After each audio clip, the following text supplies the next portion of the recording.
আসসালামু আলাইকুম। New technique এর পক্ষ থেকে আপনাদের সবাইকে জানাই স্বাগতম। আশা করি সবাই মহান আল্লাহ তাআলার রহমতে ভালো আছেন।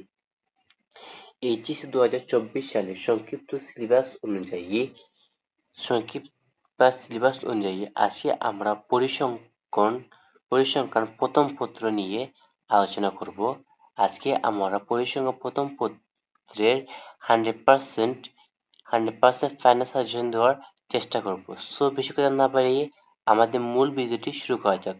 সর্বপ্রথম রয়েছে পরিসংখ্যান প্রথম পত্র।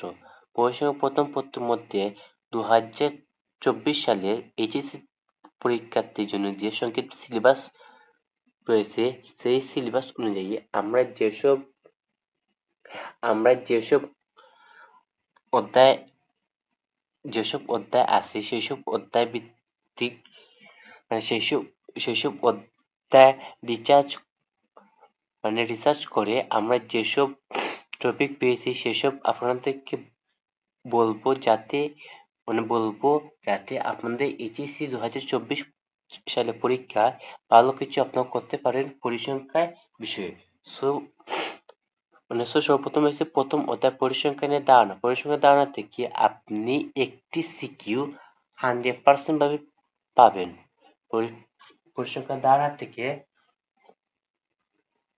আপনি একটি সিকিউ 100% শিলভাবে পাবেন। এটা হচ্ছে 100% শিলভাবে। সর্বপ্রথম হচ্ছে জ্ঞানমূলক। জ্ঞানমূলকের মধ্যে আমরা যেটা শিখেছি সেটা হচ্ছে পরিসংখ্যান কাকে বলে, অথবা চলক কাকে বলে, বাস্তব কি, নমুনা কাকে বলে, বিভিন্ন চলক কি অথবা সমগ্র কি। এটি হচ্ছে মূলত জ্ঞানমূলক। উন্নয়নমূলকের মধ্যে আমরা রয়েছি পরিসংখ্যানের কাজে মূল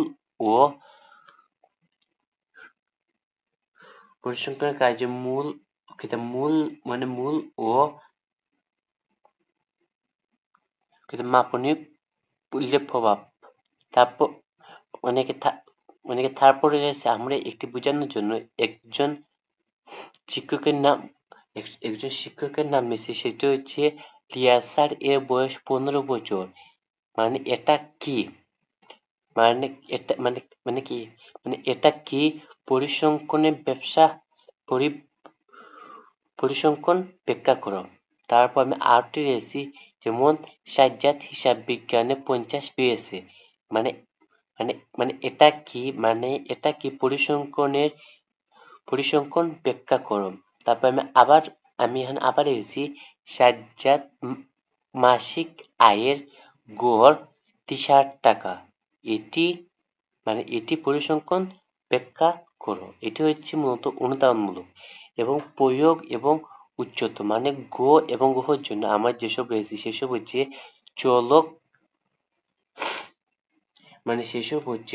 চলক দ্রব্য এর প্রকারভেদ। তাদের অনুপাতিক স্কেলের 4টি। তারপর সমষ্টিক বর্গ বা বর্গের সমষ্টি। তারপর হচ্ছে মূল্য ও মাপনীর প্রভাব। এটা হচ্ছে মূলত প্রথম অধ্যায়। এখন আমরা তৃতীয় অধ্যায়ে দেখব কেন্দ্রীয় প্রবণতা। এখান থেকে আপনারা 2টি সিকিউ পাবেন ইনশাআল্লাহ, 100% শিওর।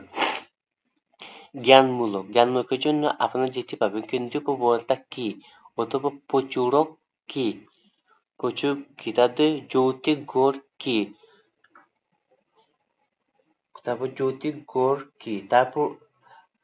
তারপর পাবেন তরল গড় কাকে বলে, তারপর মধ্যমা কি। এটি হচ্ছে জ্ঞানমূলক। অন্যান্যমূলকের মধ্যে পাচ্ছেন কেন্দ্রীয় প্রবণতা সহজ পরিমাণ কোনটি।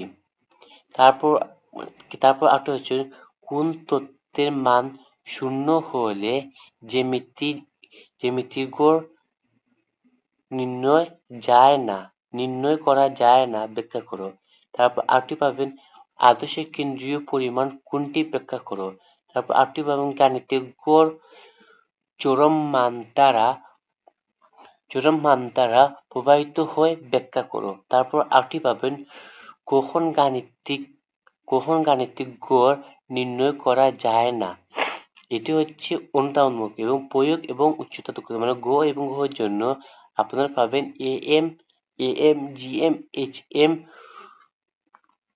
মানে জিএম, এইচএম তুলনা করো।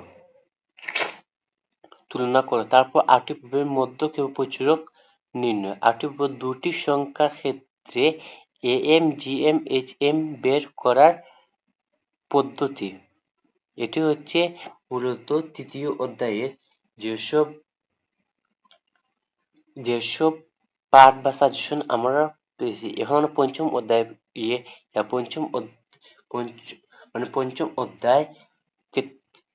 পঞ্চম অধ্যায় পারিবারিক বন্যতা। এখান থেকে আপনি দুটি সিকিউ পাবেন। পঞ্চম অধ্যায় থেকে আপনি দুটি সিকিউ পাবেন। প্রথম জ্ঞানমুখের জন্য আমার যেসব রয়েছে সেসব মধ্যে হচ্ছে পারিঘাত কাকে বলে, বা অশোধিত পরিঘাত কি, তারপরে শোষিত পরিঘাত কি, তারপর হচ্ছে সূচকতা কাকে বলে, ভবিষ্যতা কাকে বলে, তারপর হচ্ছে পাঁচ সংখ্যা সার কি, এটা হচ্ছে জ্ঞানমূলক। অনুদানমূলকের মধ্যে আপনারা অনুদানমূলকের মধ্যে পাবেন পারিঘাত, অনুদানমূলকের মধ্যে পাবেন পারিবারিক ঋণাত্মক হতে পারে না ব্যাখ্যা করো। তারপর পাবে দ্বিতীয় কেন্দ্রীয় পারিঘাত কি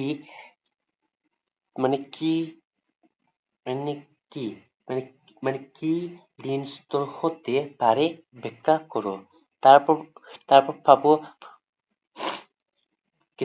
পাবো সুবৃত্ত পারিঘাতের মান শূন্য ব্যাখ্যা করো। তারপর আমরা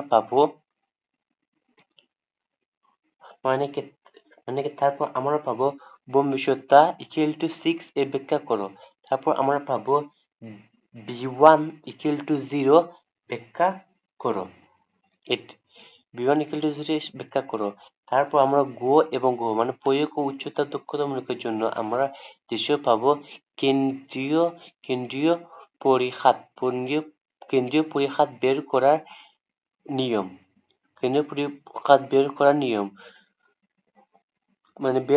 বের করার নিয়ম, তারপরে সূচলতা বের করার পদ্ধতি, যাতে বম্বিশ বের করতে হবে। এটি হচ্ছে মূলত পঞ্চম অধ্যায়। এখন আমরা সপ্তম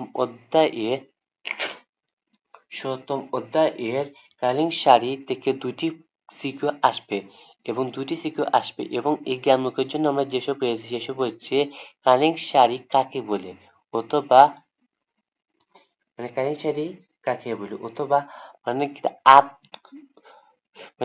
আদগর পদ্ধতি কি। তারপর পাবো ঋতুগত বেদ কাকে বলে, সাধারণ দ্বারা কাকে বলে, অথবা আরেকটি পাবো কালীন সারির মডেল কয়টি। তাদের উন্নয়নমূলকের জন্য আমরা পাবো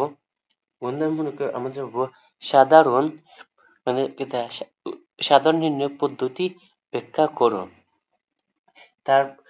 তারপর পাবো অনিয়মিত বেদ কালীন সারিতে প্রবাহিত করে ব্যাখ্যা করো।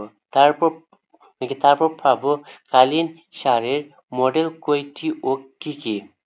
তারপর পাবো পহেলা বৈশাখ কালীন সারির কোন উপাদানকে প্রবাহিত করে। তারপর পাবো ভূমিকা কালীন চিত্রে কোন উপাদান প্রভাবিত করে। এটি হচ্ছে মূলত উন্নয়নমূলক এবং প্রয়োগ এবং উচ্চতার মধ্যে আমরা পাবো আদাগর পদ্ধতি কি, অথবা চৈত্রিক গড় 3 বছর ভিত্তিক। আরেকটি পাবো মানে আরটি পাবো কালীন শাড়ি। কালীন শাড়ি চারটি উপাদান।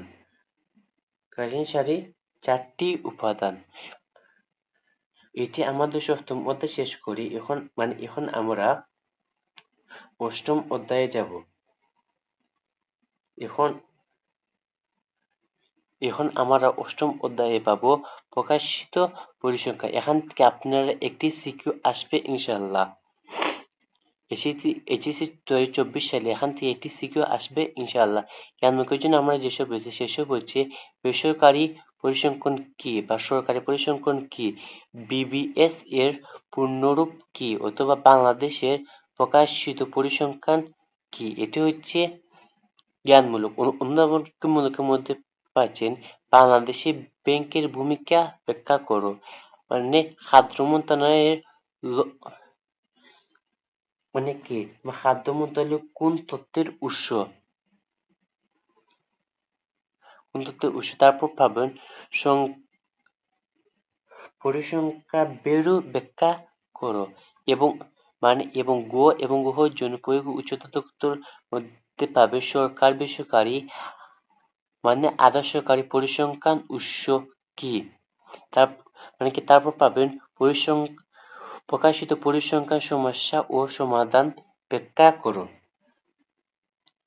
সমস্যার সমাধান করণীয়।